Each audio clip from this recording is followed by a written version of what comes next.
Hello, and welcome to the Empowerography Podcast. This is a platform created for women's voices to be heard and a place to share their stories, journeys, and successes with the world for the purpose of helping other women who might be on similar journeys. We are empowering women one episode at a time. I'm your host, Brad Walsh, so kick back, grab one of your favorite beverages, and enjoy the stories.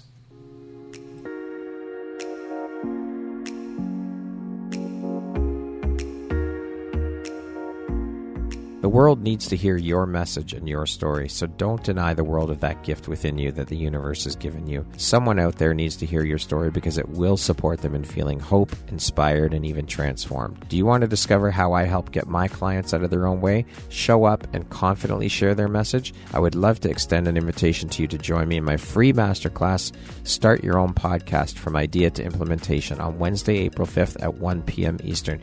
You can find the registry link in the show notes. Hope to see you there. Hello there, Brad Walsh here, your host of the Empowerography Podcast. Today, my guest is Kim Shamtally.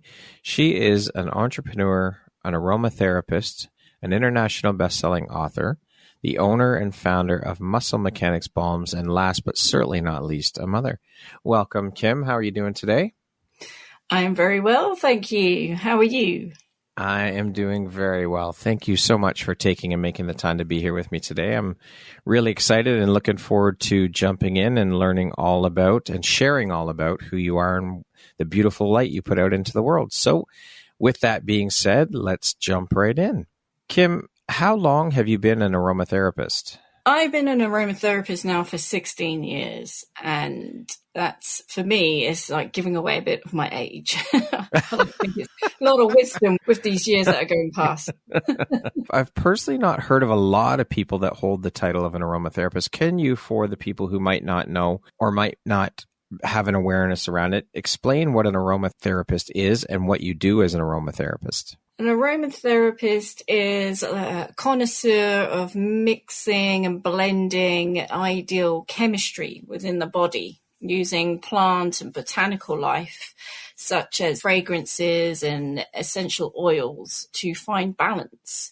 And they do that through a therapeutic medium. It could be massage, it could be through a spray or a balm to apply on the body. Some people inhale a certain blend that can help them alleviate certain aches and pains, but some sort of everyday illnesses like cold and flu. It's what I would call a natural first aid to yourself. Okay. And so what inspired your journey into becoming an aromatherapist, and what's the process? How does one become an aromatherapist?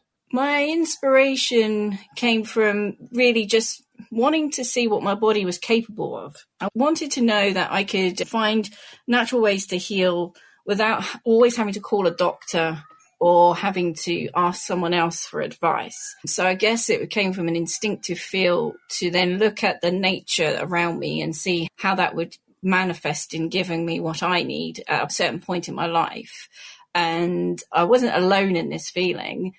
When I was studying, I was at a point when I was a single parent and I wanted to shift from my previous career to something that would be more holistic and give me a bit of reflective time to relax, family and work-life balance. So I studied at the University of Surrey and I studied complementary health therapies, which covered aromatherapy around all different oils. So we learned about the composition of 150 different essential oils and how they best fit when you blend them with regards to if you have a frozen shoulder or if you decide that, oh, hang on a minute, that doesn't feel right, I've got a stomach ache. What you need to do to make that essentially heal better without intervention of conventional medications. Okay, now you had mentioned that before you became an aromatherapist, your previous career, what were you doing for a living before you made the jump into becoming an aromatherapist and the entrepreneurial world? I was in banking. It's highly stressful, lots of pressure, lots of sales. I remember going to work every day and dreading it, the whole team talk, so to speak. They always used to say, oh, we'll just do this staff meeting today. And it would be, oh, we need to get 50 of these accounts opened. We need to speak to cold call like 100 people. And I just felt this was misery. It just wasn't what I was about as a person. So I was itching to get out and find out more about what I could do. And how long did you work in the banking world before making that shift? I'm going to laugh at myself now because it was far too long. 12 years. Wow. I know. It's one of those moments you think, if I had that epiphany earlier, I so would have jumped. Yeah, but that's all part of your journey, right? You had to go through it to get to where you are today. That's right. And so what are some of the key benefits then of aromatherapy? I think it's finding your inner peace. For me, sometimes we can get anxious, and me balancing anxieties and worries, because I'm a mum, obviously, it helps me ground myself so I can become more successful in my day. I really love the fact that you can then just go to your workspace and make up a blend, which will then help alleviate some of these symptoms that you might get. And it's just so soothing. At times when you're grieving, when maybe you're dealing with loss, I've found it to be a source of comfort. And it doesn't just stop there. It can reach into muscular health and joint pain issues and just rebuilding of yourself after, say, for my personal journey, having my children. Your body's completely different biologically, but when you have surgery, because it's not a natural birth, for example, your body has had surgical intervention, which means it needs some element of rehabilitation. And aromatherapy was fantastic for helping with that, to stimulate the healing response within my own body. So I was able to get out and about and just enjoy being a mum. Aromatherapy can help with grief? Yes. Wow. I think it's incredible. The amount of people I've helped that have been in that space, as well as me finding myself in there. It's been one of those sort of invisible hugs. So when they feel low, they're able to appreciate they're not on their own. I think the isolation and depression you can feel with being in grief it's all consuming. To some people, it's something that you don't ever know you're going to feel like until you're there. And with aromatherapy, it can encourage people to talk, people to start finding comfort in other people and enjoying life again. And I can't put a price on that. That is just so invaluable. That is incredibly powerful. I had no idea. Wow. And so what are some of the biggest misconceptions then about aromatherapy? Well, there are a few. With what I do, I volunteer with a football club, and I obviously was putting myself in the line of fire. There's a lot of misunderstandings of aromatherapy, as you just mentioned. And one of them, the guys were saying to me is, that's all about lavender, isn't it? And I was just quietly laughing. But then I realized there's such a wide scope to educate a certain field of sports people to learn about it and know there's so much more than lavender involved with aromatherapy. So yeah, that tickled me a lot, and I will always remember that first opening sentence. So kind of hard not to forget that one for sure. Does aromatherapy have both immediate and long-term effects? Yes, depending on which way we are using aromatherapy, if you inhale through, say you have an inhaler stick, or you have a sort of a steam bath where you're inhaling to relieve congestion, that is one of the fastest modes of application, because when you use the olfaction system, which is the smelling sense, you are going straight to the brain and you're not going through any other filtration process. So if you need to feel a certain way, say if you are nervous about something and you need to feel calm within a moment or two, then that would be the best one to use, is inhalation. And by doing that, you're centering yourself straight away. I find that's incredible. I still do, even to this day. I mean, 16 years in, it surprises me how quick it can react. The longer lasting side effects is really, if you use it, you are stimulating your own immune response to whatever is going on out there. Many people had COVID. It wasn't something that you could hide from, but it was there for me to work with a number of clients, the lasting effects of what COVID could do to you and how to best help them in reestablishing a balance of a variety of symptoms. And I find aromatherapy is just one of those types of skills you can apply that then they could then use later on. As soon as you show them how, they're able to do a lot more. And so what are some of the differences between using aromatherapy versus conventional methods then? I would like to say that as a complementary therapist, as we like to be alongside conventional therapy, but the difference, if you were to go down the natural route of healing, would be that you need to be patient with yourself as a person and what you're experiencing and going through. The way the therapy works, it responds to how you are behaving towards yourself. Now, a lot of the time when people suffer inflammation, it's a number of issues at play. It could be from an emotional response to something that's happened in their life, or it is a physical trauma that's happened. And it's really important to find the root cause before you can then apply the best method of it. With conventional therapy, they tend to treat the symptoms.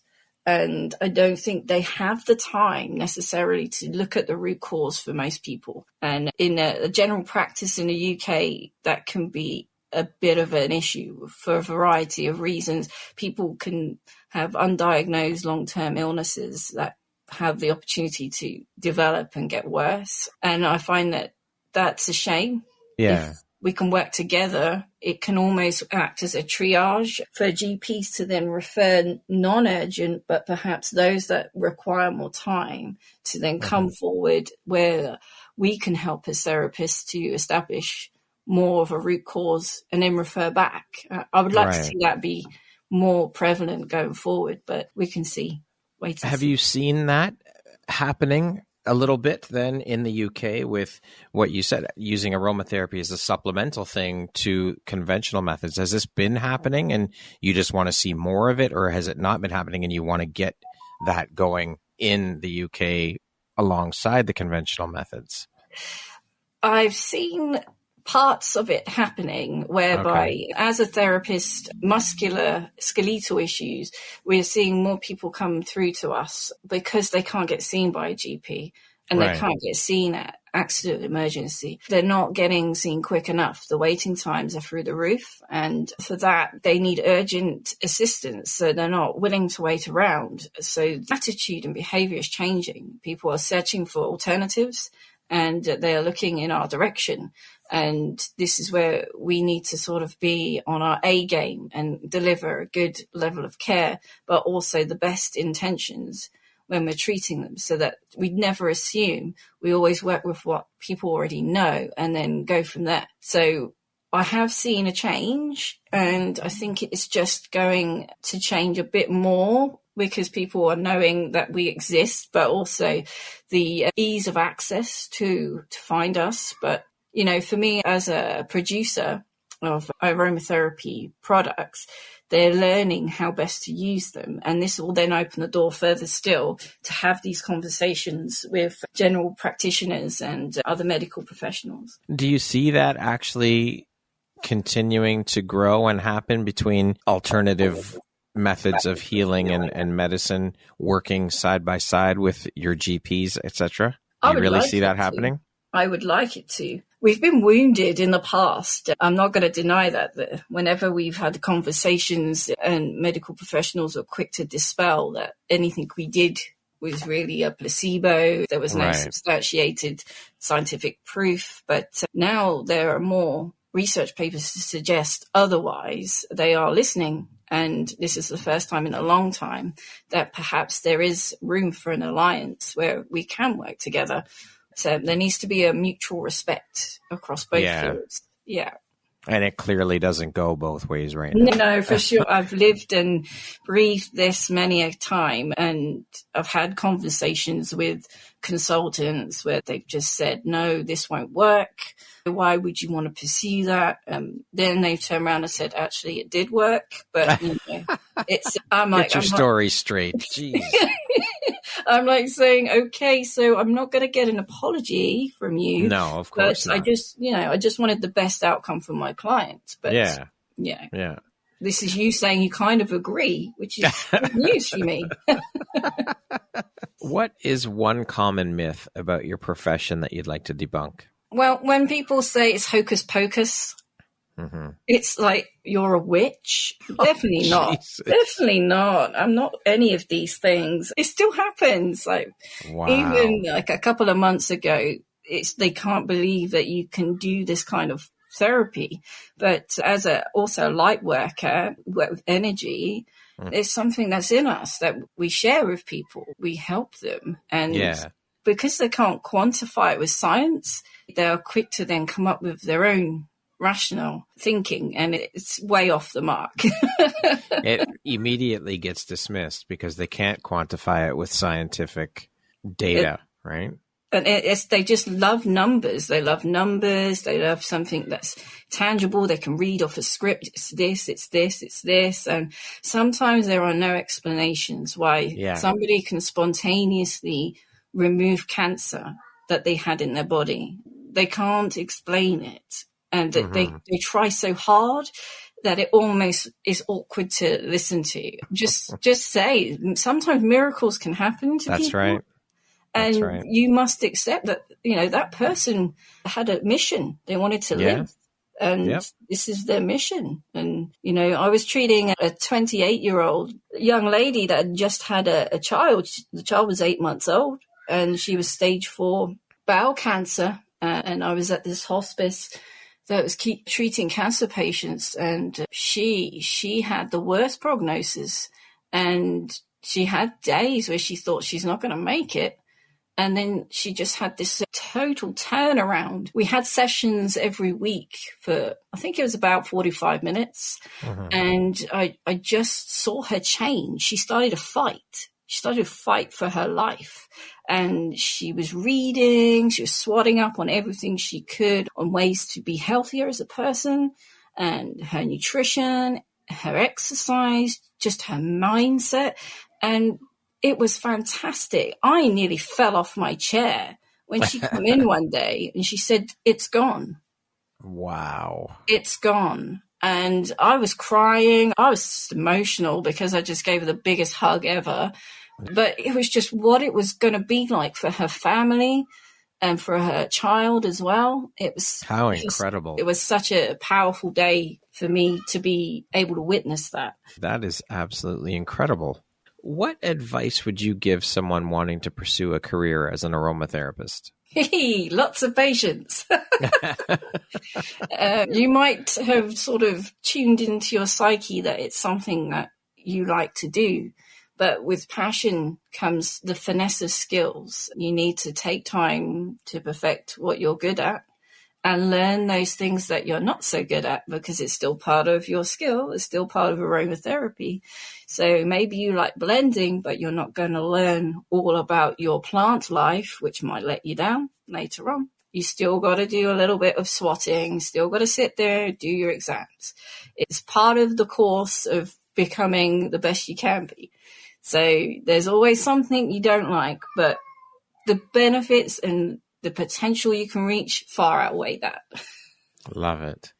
Now, as mentioned, Kim, you're the owner and founder of Mechanics Balms. How long have you been running that business? That one I set up in 2020 through lockdown because obviously face-to-face appointments were not possible. Right. I had to close my business, and then we needed to totally pivot. So it took me back to that mindset of when I switched from banking to doing aromatherapy. Right. I had to then become creative and think, what am I going to do now? So I had to think of ways that I hadn't already accessed that would be potential for income generation. And that's how I set up Mechanics Balms in my kitchen. So COVID was the catalyst. It was indeed. As it was for so many people to shift their businesses and their careers and what they were doing. Yeah, there was just no escaping it. When your back's against the wall, you've got to come up with other alternatives, other solutions. Yeah, for sure. Now, you designed a set of muscle balms to deal with everyday physical issues that mothers would face with their children. Can you talk a little bit about those? Yes, my main reason to produce them in the first place was my son. He was undergoing chemotherapy and he was doing weekly sessions. So he would have to have bloods and then he would have his active treatment in the hospital. But what I noticed is there's a lot of side effects that were coming with that treatment. And I just wanted to make it more comfortable for him. And I knew I was in a position to do that. And that's when I started to think of ways that I could apply something to his joints that were aching, when he was feeling sick, when he felt he was hot. There were so many things that were coming out, headaches and dizziness, that we just needed to have something to attend to it at home. And the aromatherapy was the clearest message I had to use to help him. And so how is he doing now? He has got a lot of energy these days. Yeah, that's a good thing. He's definitely doing a lot better.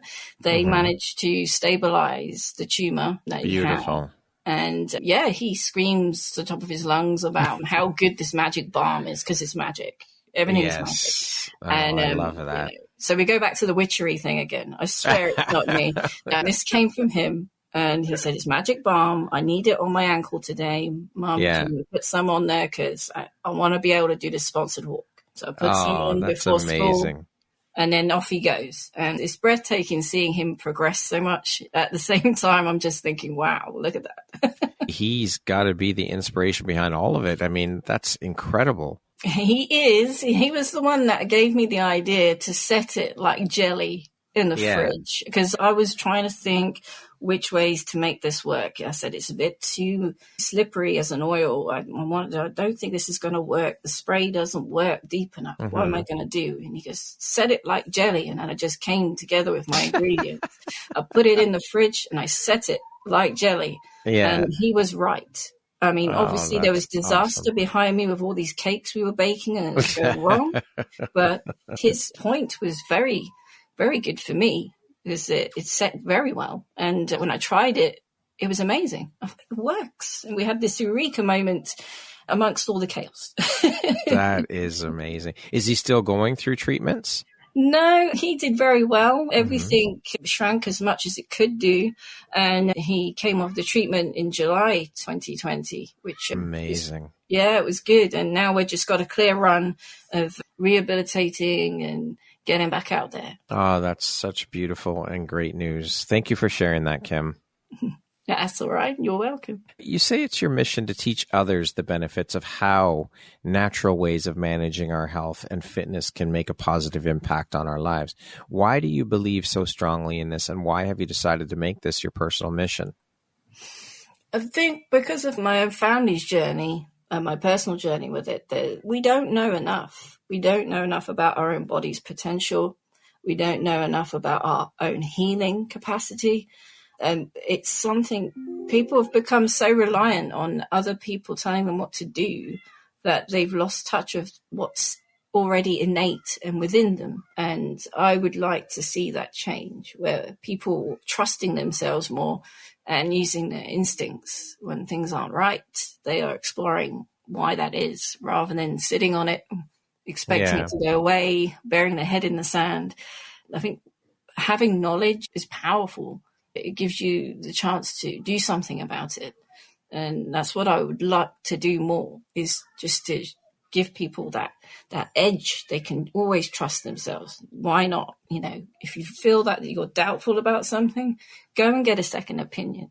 So yeah, it's a passion of mine. Yes, don't always trust the words of your GP and your doctors and all of those type. Definitely. Be more open-minded.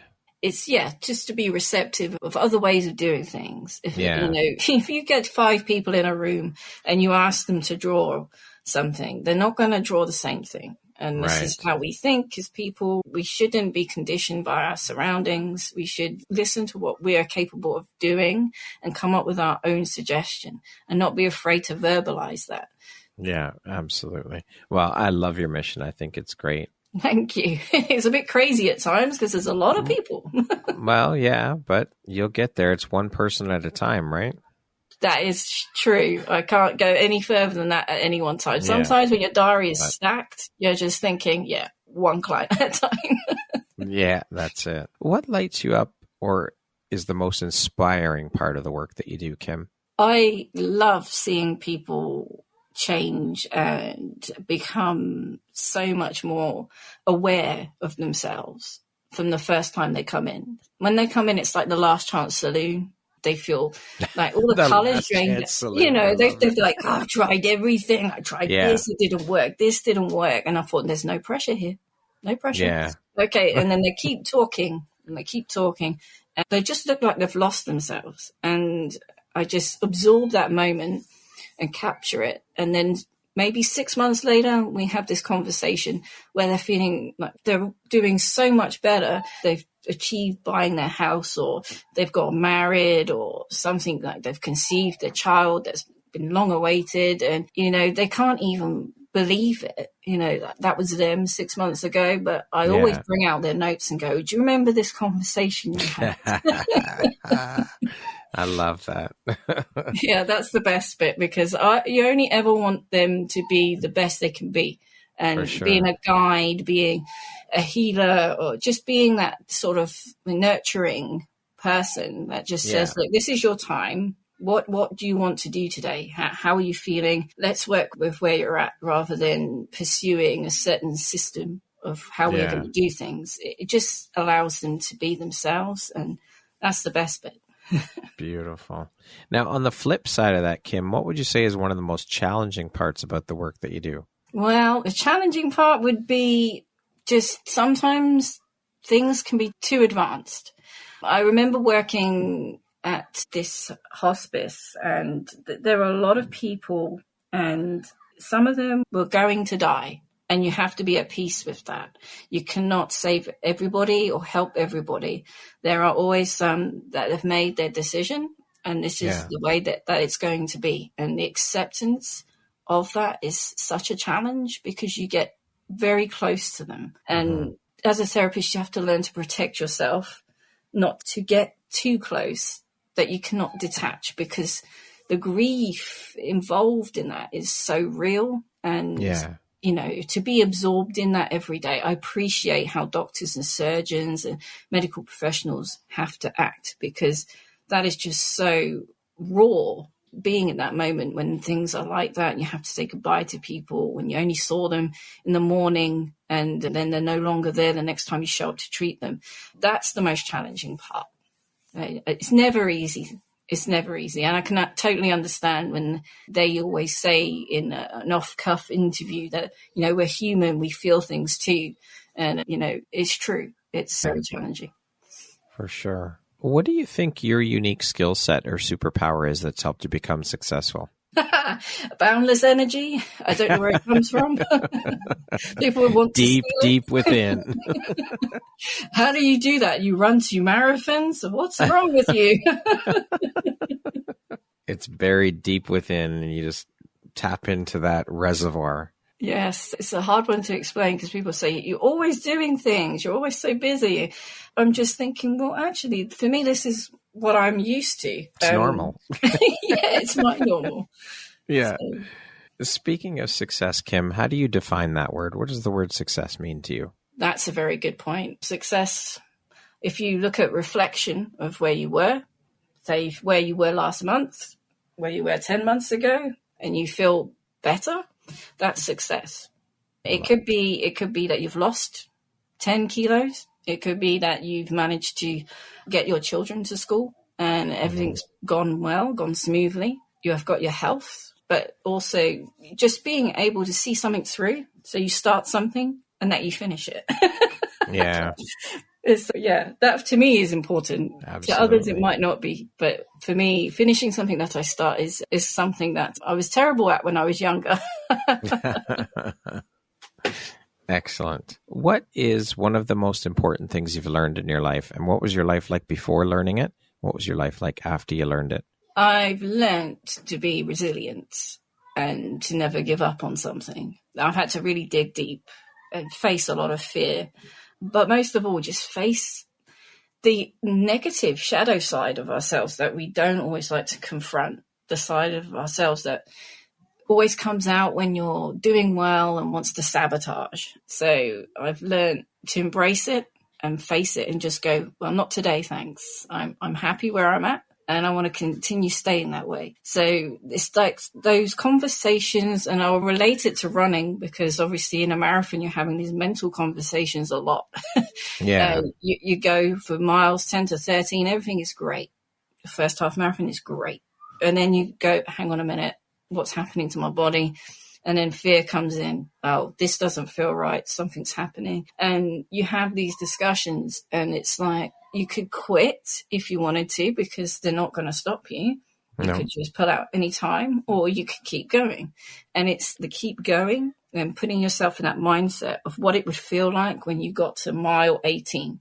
Let's just do it. Let's just visualize ourselves. And then I start pulling on that strength of visualization and just get myself through that. And I think for anything traumatic that you face in life, it's that sort of skill set of getting to visualize where you're going to end up and really appreciating what that would feel like to you. So then you can then almost be guiding yourself there one way or another. I mean, there'll be a few bumps in the road as they are, but you get there. And then believe it or not, you're arriving at mile 18. Hello, this is great. You didn't think you'd get here. You got the drink station. Okay, brilliant. We've got some friends we can talk to. And it becomes tangible to finish the marathon. And it's just, you hit the wall. And I totally believe that because you feel that you can't run a single step anymore. But the telling off you give yourself and just saying, come on, we can do it. You're just having that sort of Rocky style chat, you know, and you just say, come on, we've only got so many more kilometers left. You can do this. And then the sort of like basement urge of like, passion comes out and you just find it. And there you are, sort of almost staggering over the finish line. It's not pretty, but you finish it. And that is 100% successful because you've beaten all the demons inside yourself that would tell you otherwise not to do. That's it. The mind is such an incredibly powerful tool. It is. Kim, who in your life has had the biggest impact on you and why? I would say that would be my son. Yeah. Well, all my children really, because I'm under evaluation every day. Good, bad or ugly. Yeah, I'm still under evaluation. So, Mum, you didn't do this today. Yeah, you forgot to do this. Oh, you promised me. Oh, gosh, don't ever promise if you can't deliver. That's not good news because they'll come back and tell you. It's just certain things like they say to you sometimes it catches you off guard. Or you're my hero and I want to be like you. Yeah. And I'm thinking, why would you want to be like me? I'd rather be like you. What was a turning point in your life and how did it affect you? My turning point, I guess, was when I was a single parent. I had to really look at how I was living my life and be honest, have a brutal, honest conversation. I think, how are you going to be better? I mean, what do you need to do to find yourself where you want to be? What is it you like to do? I just completely lost track. And it's sort of at that point where you're at your lowest that you find inspiration.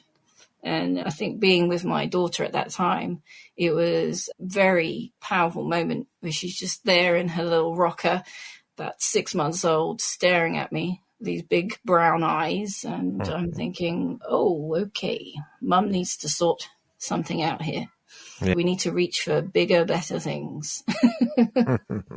And here you are. So kudos to you for doing it, for reaching in and doing the hard work and getting yourself here. It was, I remember sitting to enroll in a university degree and I took my daughter with me and they're looking at me. And the only one there is obviously a little bit older now than the other students, but they're looking at me because I have my daughter with me in her in her pram, and they're wondering, why are you doing this? Yeah. Why are you signing up to a degree? You're not going to be able to finish. And it's almost like they were going to write you off. But Yeah. I was determined. There's no way I was going to be taken off of this path of where I wanted to be.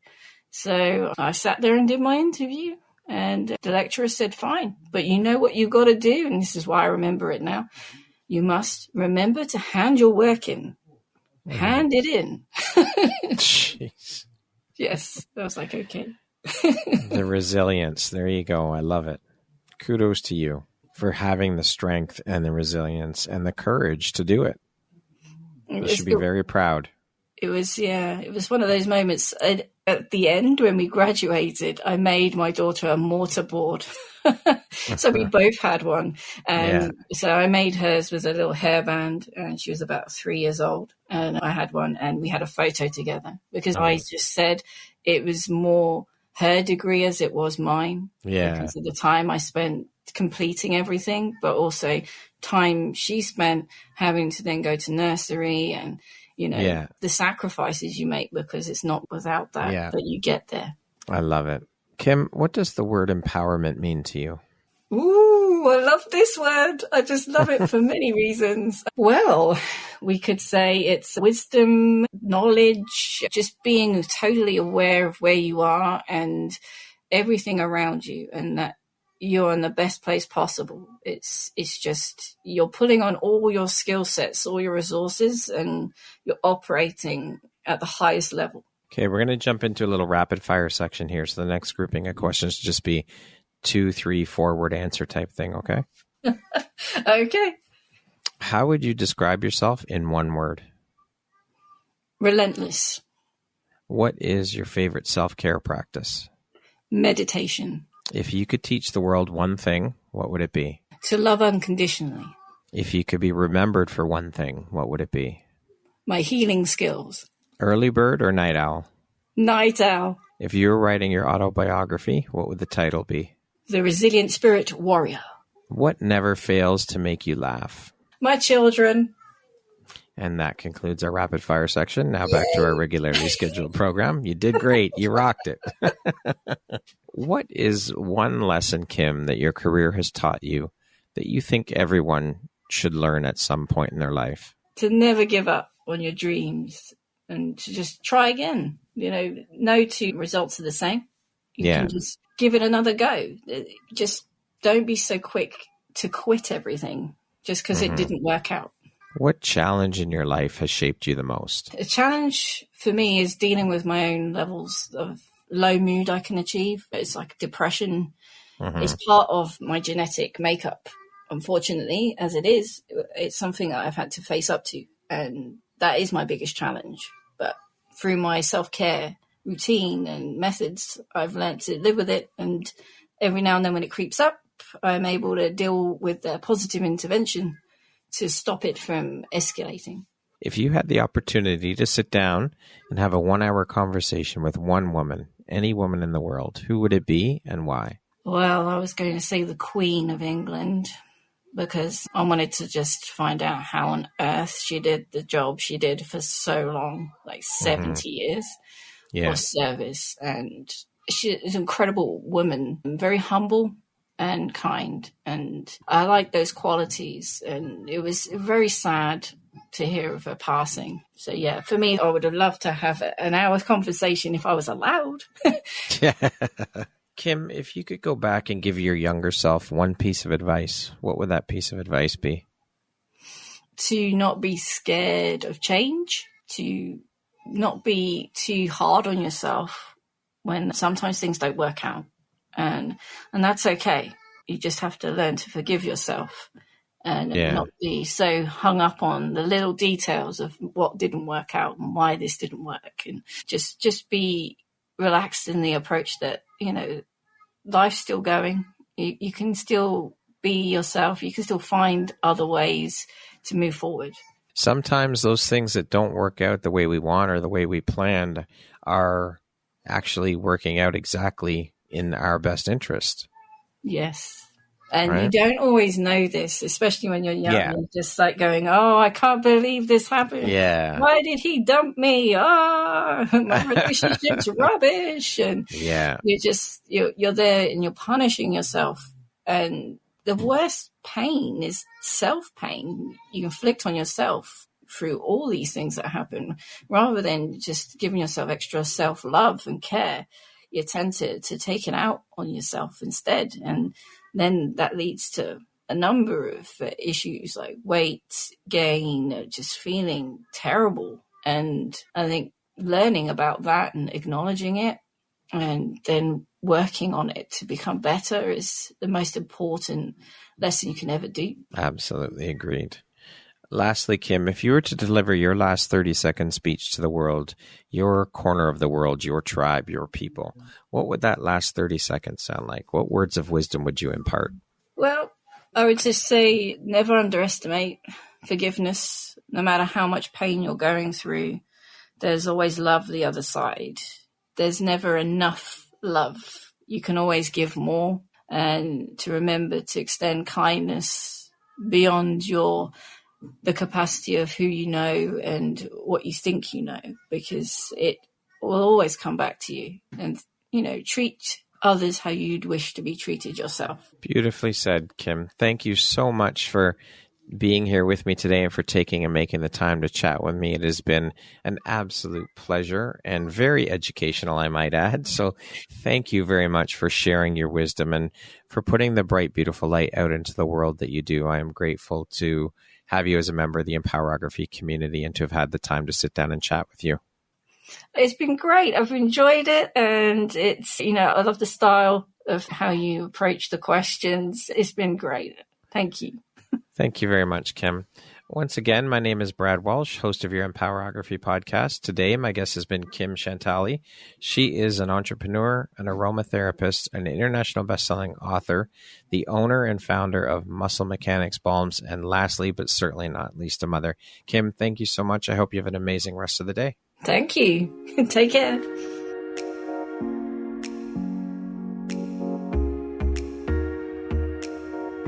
Thank you very much for listening to this podcast. If you haven't yet, please be sure to subscribe, rate, review, and share with all your friends. You can find me at visuphoria.ca and follow me on Instagram at Empowerography Podcast and on Facebook at Empowerography. Please join me next time for another inspirational story from yet another amazing woman.